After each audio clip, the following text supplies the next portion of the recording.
Donc voilà un petit peu le cadre dans lequel j'ai grandi. Donc j'ai grandi dans une famille classique, deux parents, cadre moyen, j'ai un frère qui a 2 ans de moins que moi. J'ai une éducation à l'ancienne, c'est-à-dire que la règle de base, c'était des enfants qui soient sages, qui ne fassent pas de bruit en société, et surtout la réussite dans la vie est tributaire de la réussite scolaire, de la réussite sociale. J'ai un père qui est très strict, qui était très strict, très peu démonstratif émotionnellement parlant, et à l'inverse, j'avais une maman qui, elle, était très fusionnelle, qui m'aime un peu trop, puisque finalement, on était devenu sa raison de vivre. Elle avait complètement effacé ses besoins, ses envies, et elle est passée à côté de sa vie. Donc très tôt, moi, j'ai dû développer, en fait, j'ai développé ce besoin de faire toute seule, de faire par moi-même, et en priorité au départ, quand j'étais enfant, pour me protéger des brimades, des disputes, des engueulades de mon papa.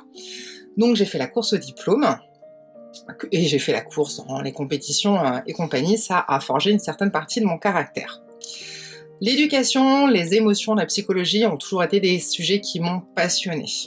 Parce que dès petite, dès quasiment l'âge de 10 ans, je m'étais fait la promesse que jamais je ne vivrais la vie de mes parents, et surtout, le jour où j'aurai des enfants, j'aimerais leur transmettre les clés de l'épanouissement que moi je n'avais pas reçues, qu'on ne m'avait pas appris. Et donc j'ai fait mon petit bonhomme de chemin. Et malgré toutes les formations que j'ai pu faire, malgré mes études, malgré des lectures, parce que j'ai lu un paquet incommensurable de livres, d'articles sur la psychologie et compagnie, eh bien dans mon parcours de vie, je me suis retrouvée confrontée à des situations, des relations, qu'elles soient amicales ou amoureuses, récurrentes, avec toujours la même problématique. Et ces problématiques venaient entacher mon bien-être et je ne comprenais pas forcément le pourquoi du comment.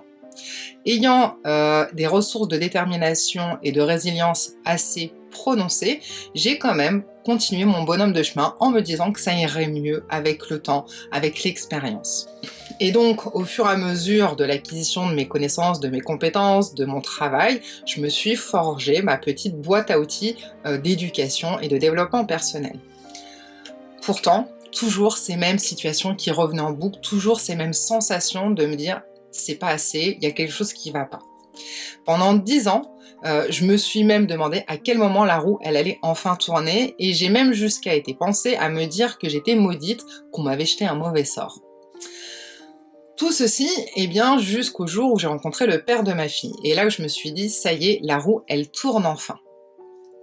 Quand j'ai donné naissance à ma fille, j'avais 36 ans. 10 jours après, j'ai perdu ma maman d'un cancer de l'œsophage. Et là, ça a été une première énorme claque. Où forcément, avec le deuil, avec l'arrivée de ma puce, ma première maternité, plein de choses ont refait surface et pas mal de questions à me dire comment je vais faire face à cette épreuve, sachant que j'ai un petit bout de chou qui n'a rien demandé, comment je vais pouvoir lui transmettre toutes les valeurs auxquelles je cogite depuis 20 ans et qui me tiennent à cœur.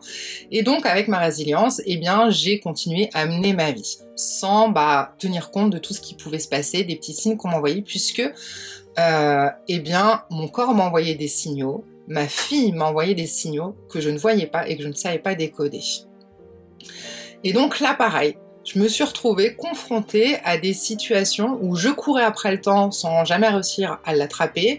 Malgré mes connaissances en éducation et mon travail, je me retrouvais dans des situations où je perdais pied avec ma fille, où j'avais des débordements émotionnels, la fatigue s'installait au fur et à mesure, je perdais en énergie, je perdais en motivation et surtout, je perdais le goût de faire, de vivre des choses qui sont essentielles dans la vie. Et petit à petit, ce sentiment de fatigue, ces blocages, ces situations qui n'évoluaient pas positivement à mon sens, sont venus impacter ma vie de famille et surtout avaient des conséquences sur ma fille qui est un vrai buvard émotionnel, qui est extra sensible et qui ressent tout ce que les autres peuvent ressentir. Et donc, pareil, petit à petit, une sensation très désagréable est apparue en moi, cette sensation de me perdre en cours de route, et surtout cette espèce de goût amer dans la bouche et dans les tripes de déjà vu et de déjà vécu. Et les choses ne changeant pas, m'est apparu en information que si ça continuait comme ça, si ça n'évoluait pas, eh bien j'allais terminer comme ma mère. Et là, ça a été un premier déclic, qu'il fallait que je fasse quelque chose.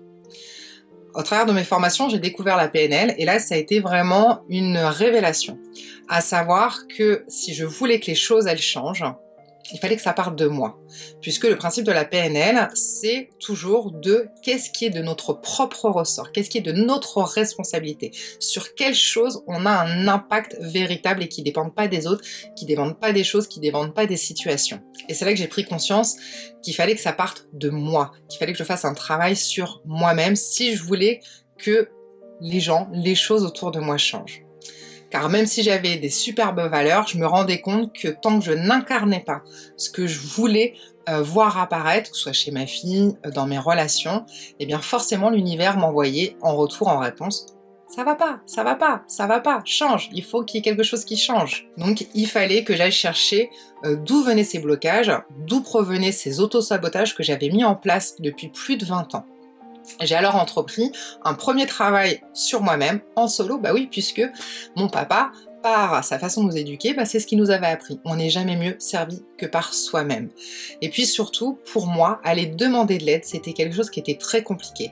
Autant dans tout mon parcours professionnel, dans toutes mes relations, je donne énormément aux autres, mais effectivement, je n'étais pas habituée et j'estimais peut-être inconsciemment ne pas mériter de recevoir. Donc, de recevoir de l'aide et d'aller demander de l'aide, c'était quelque chose, il fallait sortir de ma zone de confort. Alors pour ça, j'ai mis, pareil, tout un processus en place de pseudo-protection.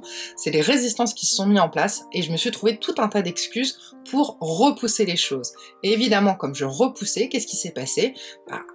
L'univers m'a mis en face de moi des situations à nouveau, me disant, voilà, t'es confronté, qu'est-ce que tu fais maintenant ? Qu'est-ce que tu fais maintenant ? Qu'est-ce que tu fais maintenant ? Et forcément, comme j'avais pas fait le travail suffisant, eh bien, je trouvais pas la solution et je me retrouvais toujours face à certaines problématiques. Jusqu'au moment où là, j'ai senti que je me retrouvais face à un mur et que ce mur, je pourrais pas le franchir toute seule. Alors, qu'est-ce que j'ai fait ?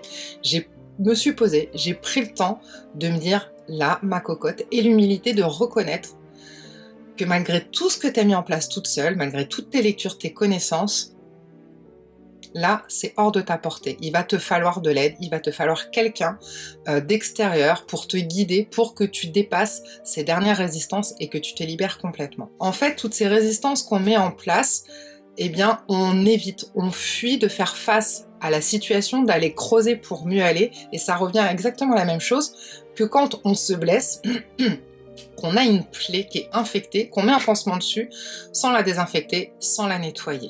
Qu'est-ce qui se passe ? Et bien, qu'est-ce qui va se passer pour cette plaie ? Et bien, ça va surinfecter, potentiellement ça va nécroser, peut-être ça va faire une septicémie, ça va peut-être amener jusqu'à une amputation, et si on va plus loin, amener jusqu'à la mort. Et bien, émotionnellement parlant et psychologiquement parlant, c'est exactement la même chose. Des blessures, des problématiques qu'on a, sur lesquelles on met des œillères, sur lesquelles on essaye d'éviter en disant ça va passer, c'est le même principe que la blessure. À un moment donné, dans le corps, dans le cerveau, ça nécrose. Et puis, ça peut amener, comme ma maman, jusqu'à des maux, M-A-U-X, jusqu'à des maladies qui peuvent amener, si on n'entend pas, jusqu'à la mort. Puisque votre corps, ton corps, t'envoie des messages. D'abord des petites douleurs, ça peut être des tendinites, ça peut « Oh tiens, je fais une chute, je comprends pas pourquoi ». Il y a toujours une raison. Et puis, si ces mots-là, tu les entends pas, si les petits chuchotements de ton corps, tu les entends pas, ton corps va se mettre à crier. Et donc là, tu vas développer des maladies plus importantes, peut-être au niveau pulmonaire, peut-être au niveau digestif, peut-être au niveau rénal. Ça peut être divers et varié. Jusqu'à ce que tu entendes, et tant que tu n'entends pas, ça va aller plus loin, pouvant t'amener potentiellement à la mort. Et donc là, moi j'ai décidé de prendre le temps d'entendre tous ces messages et de me positionner en me disant là, c'est une question qui devient vitale pour toi et pour ta fille. Et donc j'ai commencé à me renseigner. Vers quel professionnel je pouvais me tourner ? Psychothérapeute, psychologue, psychiatre, hypnothérapeute, coach. Tout ce que je savais, c'est que j'avais envie de sortir rapidement de cette situation. J'avais pas envie que ça prenne 2, 3, 5, 10 ans. Là, il me fallait quelque chose qui soit passage à l'action directement. Et dans ce que j'ai regardé, c'était le coaching qui correspondait le plus à mes besoins, sauf que effectivement les tarifs sont assez conséquents. Il faut savoir qu'un coaching privé, c'est sur 3 à 6 mois, et puis c'est des séances toutes les semaines, or soit, c'est très rapide, mais ça a un certain coût. Ça va de 1 000 € le mois jusqu'à 4 000 € le mois. Et donc là, forcément, j'ai toutes mes résistances sur l'argent, sur quelle valeur je m'accorde, qui se sont mis en route pour me dire « Mais non, c'est trop cher, t'as pas les moyens », puisqu'à l'époque, financièrement, c'était délicat. Mais si je voulais m'en sortir, il fallait que j'investisse sur moi pour y aller. Alors j'ai pris le temps de me poser, de réfléchir en essayant d'enlever toutes mes peurs, en me disant « Céline, prends le temps d'écouter ton cœur. Si tu avais les moyens financiers, toutes les peurs de les faire sauter, qu'est-ce que tu ferais? Est-ce que tu solliciterais cette personne ou pas ?» Et là, la réponse, elle m'est apparue instinctivement, carrément. Et puis, eh ben, j'ai osé. J'ai osé passer le pas. Et alors, on est parti pour 3 mois d'accompagnement en coaching. Et ces 3 mois, ils ont littéralement changé ma vie. Ils ont changé ma perception des choses, ma perception des événements, ma perception de mon histoire, ma perception de mes relations et surtout ma perception de moi-même. Ces 3 mois m'ont permis d'oser être moi-même, de pouvoir à nouveau me sentir alignée entre ce que je pensais, ce que je ressentais, ce que je disais et ce que je faisais. De pouvoir être en paix complète à l'intérieur de moi-même, mais du coup, avec mon entourage, parce que j'avais toutes les clés, toutes les armes de compréhension, de la communication, d'être à l'écoute, comme je savais être à l'écoute de mes besoins, d'être à l'écoute de ma fille, de mon entourage, et surtout de pouvoir enfin prendre des décisions, faire des choix en écoutant mon cœur, mes envies profondes, et non plus mon ego et mes peurs et mes dictats sociaux, et de savoir qu'à ce moment-là, même si je savais pas, j'avais pas forcément la vision exacte de où j'allais, je savais que c'était la juste solution. Et j'avais confiance, j'avais foi en l'avenir, j'avais foi et j'ai foi en moi. Et ça a vraiment pas de prix. De savoir que oui, on va avoir de temps en temps des petites craintes, le petit ego qui va se remettre en place, mais de savoir faire taire son mental, de se repositionner et de savoir qu'on va prendre les justes choix, les justes décisions. Et ça a été c'est comme le vélo en fait, on peut pas revenir en arrière. Les prises de conscience et les évolutions comme ça, on peut aller que vers l'avant. Et ça s'est tout de suite remarqué chez ma fille, qui a arrêté de faire des crises de 3 heures, qui a retrouvé elle aussi sa joie de vivre, parce qu'elle sentait que moi, j'étais en paix, et surtout elle sentait que j'étais réellement devenue à l'écoute d'elle. Ça veut pas dire que je lui lâche tout, ça veut dire que oui, je la considère comme un être humain, et pas avec cette situation, je suis en haut, la maman, tu es en bas, tu m'écoutes, tu te tais, t'as pas le droit de parler. Souvent, ce qui nous empêche en fait d'aller toquer à une porte, c'est la peur.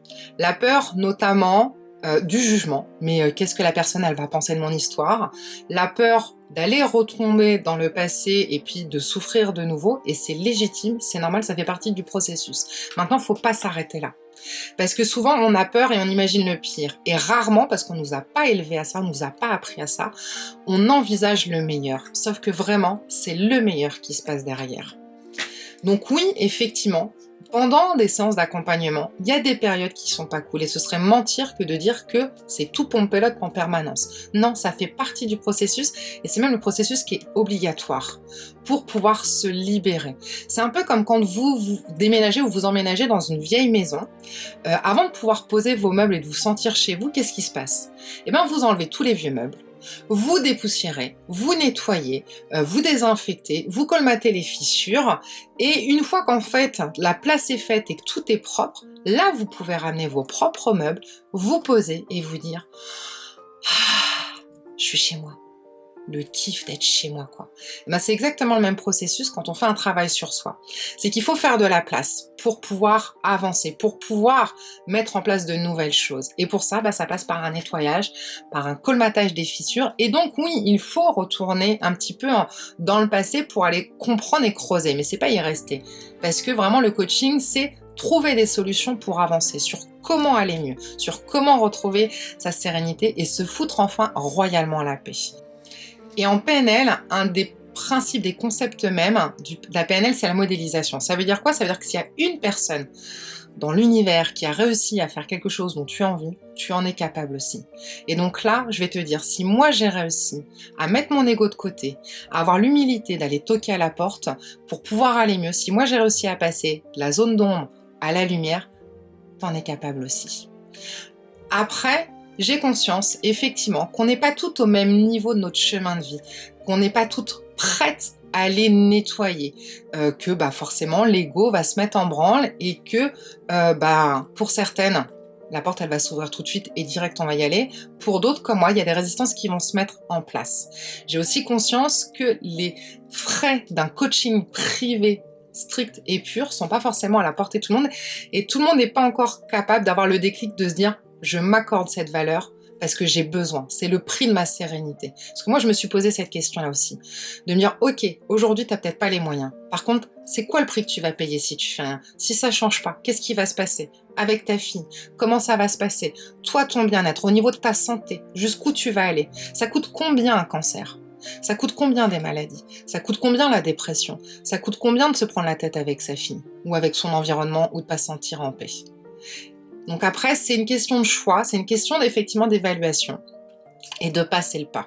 Et c'est pour ça que j'ai créé ce coaching paix-reine, avec le double sens, effectivement. La reine, faire de la paix, ça a une reine, entre guillemets, et surtout dans la durée. Parce que comme je disais, comme le vélo, on ne peut plus revenir en arrière.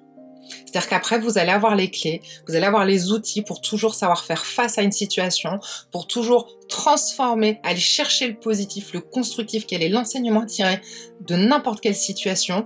Vous allez avoir les clés pour savoir communiquer, vous affirmer, vous positionner dans la bienveillance et non plus dans la colère, et ne pas garder, ne pas ronger votre frein, ce qui va se transformer en maladie à un moment donné, forcément, en frustration, en stress et compagnie.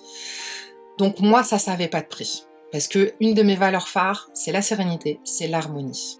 Et donc en créant ce coaching, eh bien justement, c'est pouvoir offrir l'opportunité à toi, à vous, de pouvoir ressentir ce que moi je ressens aujourd'hui, d'être pleinement ancré dans ma vie, de profiter de chaque instant et surtout de kiffer, parce que de se dire je suis enfin pleinement responsable de ma vie, et peu importe ce que les gens vont penser, peu importe l'éducation que j'ai reçue, je sais que je suis à ma place, je sais que ce que je fais, ce que je pense, ce que je décide, c'est juste parce que je prends le temps d'eux.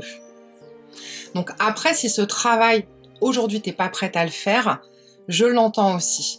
Et je te souhaite sincèrement bonne continuation. Si maintenant tu es prête à le faire, peut-être que tu le feras pas avec moi. Et j'ai envie de dire c'est ok aussi, parce que vraiment je souhaite à tout le monde de vivre et de ressentir ce que je vis aujourd'hui, parce que le monde serait bien meilleur. Et pour nos enfants, leur donner ces clés-là, on leur donne un trésor de ressources qui est juste inestimable. Si maintenant tu es prête à faire ce travail et que tu as envie qu'on travaille ensemble, alors sincèrement, ce sera avec le plus grand des plaisirs de pouvoir t'accompagner, de pouvoir te guider vers cette libération, vers cette sérénité, et de pouvoir te partager déjà tous mes outils d'accompagnement, de coaching, et surtout de pouvoir partager avec ce cercle de femmes qui, comme toi, va décider de se choisir et d'aller vers une meilleure vie, de s'offrir le meilleur pour elles, mais pour leurs enfants aussi. Alors sincèrement, bienvenue. Tu vas voir la suite en dessous pour pouvoir t'inscrire.